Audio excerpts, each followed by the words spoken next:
take two. Tried to record this yesterday night, and it was bad quality, bad lighting, and overall my eye was even worse. This eye right here has been irritating me for the past week. I didn't record, obviously I don't want to show that I have an irritated eye. Don't mind this eye right now. I put some eye drops in. I'm not high. I just have an irritated eye that's been annoying me for the past week, which is why I couldn't record. Right now, it's still a little bit red, but I just couldn't. I have to record. A lot of things have happened within the business growth of my creative agency. Well, first of all, I got a new laptop. It's the Asus VivoBook Pro OLED 15, and this is gonna be my laptop for the long, probably until I die. Only thing lacking in this laptop is the GPU. It's an RTX 3050, and honestly, if I just want to play video games on it, I'll probably just buy an external GPU. I love this laptop to death. And it's weird because the journey of my tech upgrades have gone, well, first of all, it started uphill, then it went extremely downhill, and then now it's back to uphill. Long story short, when I started freelancing, I bought an M1 MacBook 2020, brand new. And then my minimalist mind and thoughts started to creep in, and they're like, hey, you actually are on the go all the time. You should upgrade to an iPad.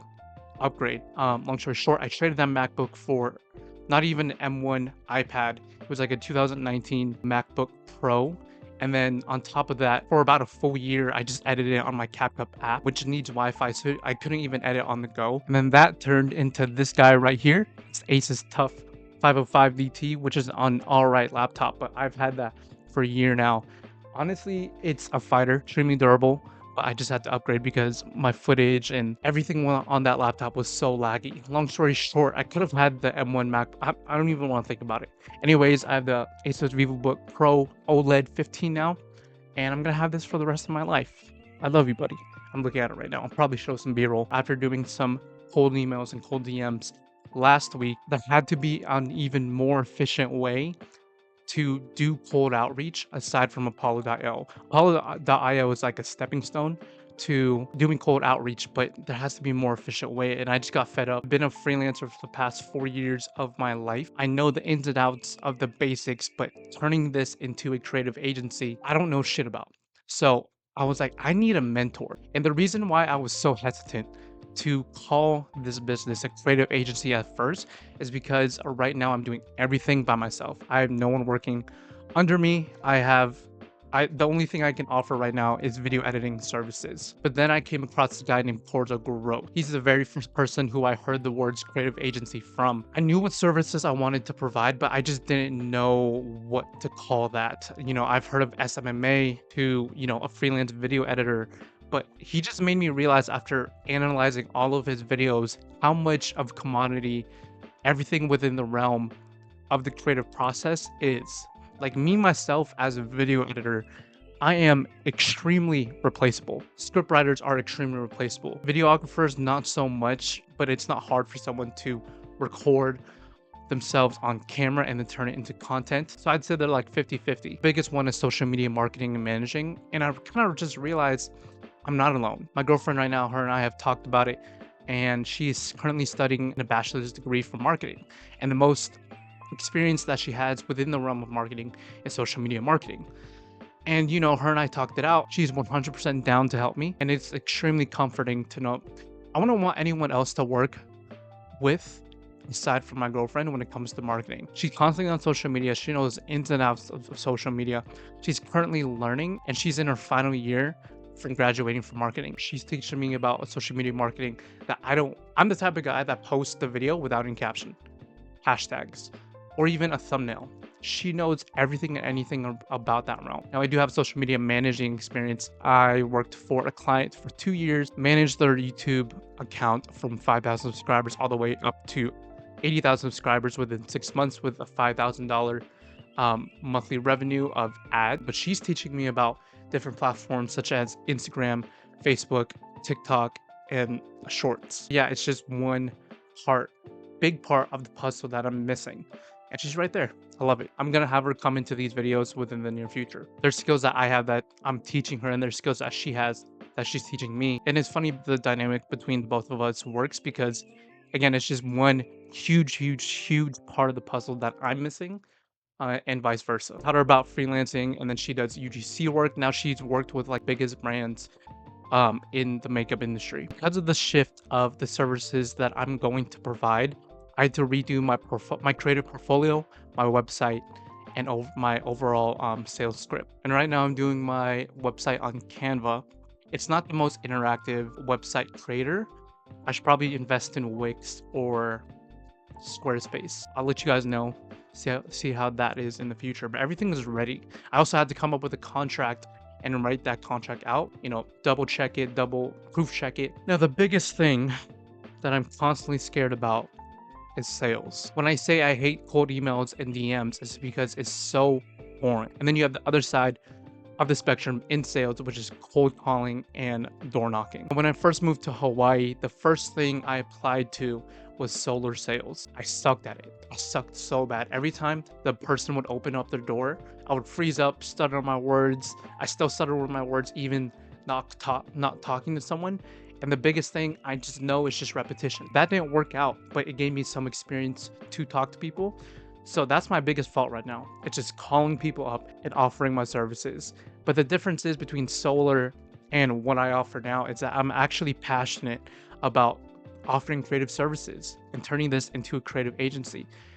Right now I live in Hawaii. I don't know if I mentioned that in the past before, and I really want to help out local businesses here scale their business through social media. And it's actually something I love doing. I love the creative process that Jasmine loves, the marketing and social media marketing and managing side of it. And with solar, whenever someone would have an objection, I would completely fold.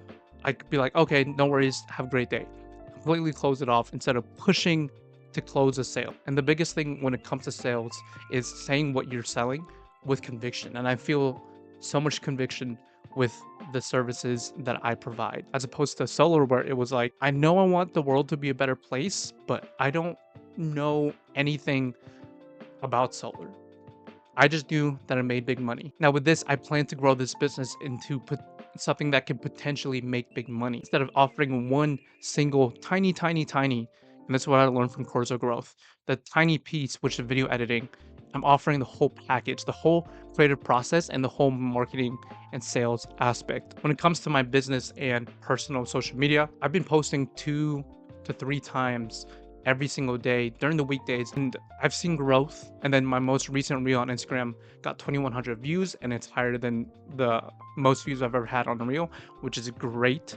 And then social media is weird in that you might not see views on one video that you posted 3 days ago, and then all of a sudden it shot up. And on top of that, I've been posting on shorts because I've been lacking on shorts. I've been focusing on TikTok and Instagram for 2 weeks now. And I've been posting on shorts, just catching up with my content. And shorts is extremely forgiving. It wasn't forgiving at first, but I'll wake up, or excuse me, I'll go to sleep, and then I'll wake up with like 500 views or 800 views. It just shoots up so fast. And the difference between the three platforms are so huge, specifically when it comes to audiences. I feel like Instagram has a more professional and catered look to it, as opposed to TikTok, where it's like more home film videos. It's a lot more personal, it's a lot more intimate. And then shorts, I think we can all agree that it has the worst UI out of the three, Instagram Reels and TikTok. Me personally, I like the way Instagram Reels looks like the most when it comes to the UI, but I think there's a lot of promise with short. The reason why I say Instagram is a lot more professional, it's a lot more catered to a specific audience. I'm not gonna try to find inbound clients on TikTok because it doesn't have that professional feel to it just yet. I don't know. Maybe in the future it will, but Instagram right now is the way to go. And then also DMs on Instagram is extremely efficient. Went through a rebranding, I had to redo my whole entire service. I'm learning new skills. What else?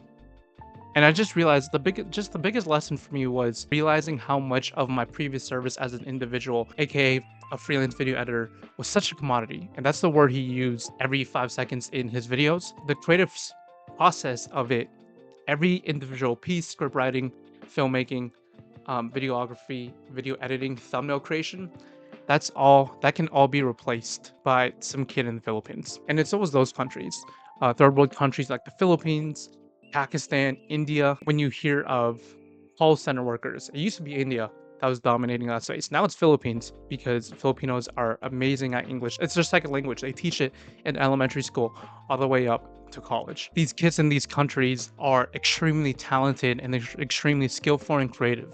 I know of some personally from the Philippines who can edit way better than I can. And the thing is, on top of that, these kids are making way more because the highest paying job in the Philippines without a degree is a call center worker. Those guys make, I think, I would know because I tried to apply for one when I lived there. Um, damn, that's crazy to think about. But I think they're making like 40,000 pesos, 40 to 50,000 pesos a year. And these kids who I've hired in the past work for me. They're making triple that through freelance creative work. And even more than that, whatever entry level job that they have there, like a minimum wage job in the standard over there, like McDonald's, KFC, Jollibee, they're making 10 times that much as opposed to if they can get a job over there. I would know because that's what I did. Also, another thing, which Jasmine really helped me out is creating thumbnails. I'm the type of guy who posts the content, chooses whichever frame that the platform chooses for you, and then just post it. So basically, I've been creating thumbnails. I couldn't post the thumbnails on the ones I've already posted, but specifically for short form content, Instagram and Reels let you go back into it and then change the thumbnail, which is awesome. And it looks really good. That's what I need to add to my creative process because it has a huge impact on the marketing aspect of it. But yeah, that's basically it. So basically, adding more to my team, redoing what services I provide, rebranding my company, and getting a new laptop. I freaking love this laptop. I'm gonna show you guys it. Last week in my video, I did mention that I was thinking about doing on-site work slash on-field work, and because my company has shifted their services, that's exactly what I'm going to do. I have a bunch of like this gimbal right here, expensive gimbal at the time, I don't use at all.